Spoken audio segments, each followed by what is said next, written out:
உடல் சோர்வு வருவது எப்படி? ரொம்ப அற்புதமான ஒரு கேள்விதான் இது.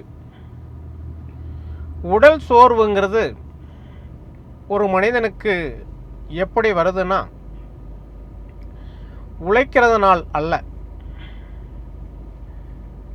அவன் குழப்பத்தினால்தான் உடல் சோர்வு வருகிறது. குழப்பம் இருந்தால் மனிதன் ஆரோக்கியமாக இருக்க முடியாது. குழப்பம் இருந்தால் மனிதன் சுறுசுறுப்பாக இருக்க முடியாது. குழப்பம் இருந்தால் மனிதன் காலத்தை நிறைய வீணடிக்கும் சூழ்நிலை ஏற்படும். குழப்பம் இருக்கும்போது படுக்கையில் படுத்தால் தூக்கம் வராது. அப்படி தூங்கினாலும்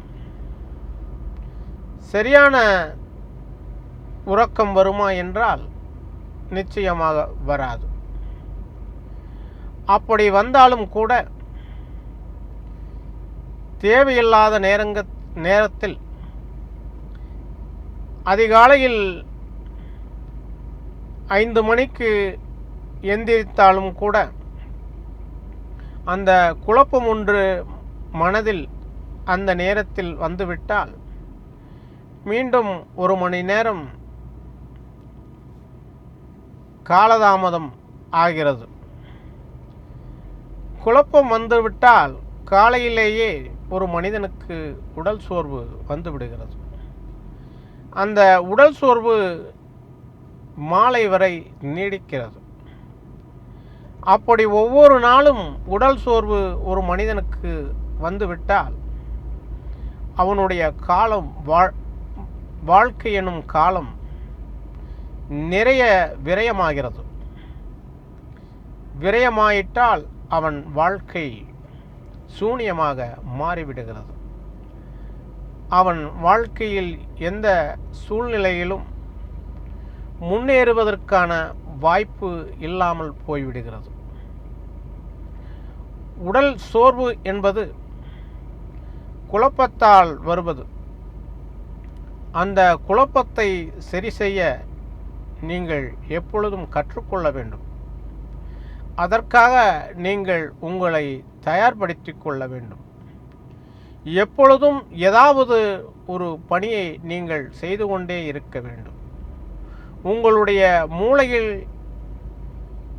நீங்கள் சோர்வாக இருக்கிறீர்கள் என்பதை முதலில் தெரிந்து கொள்ள வேண்டும்.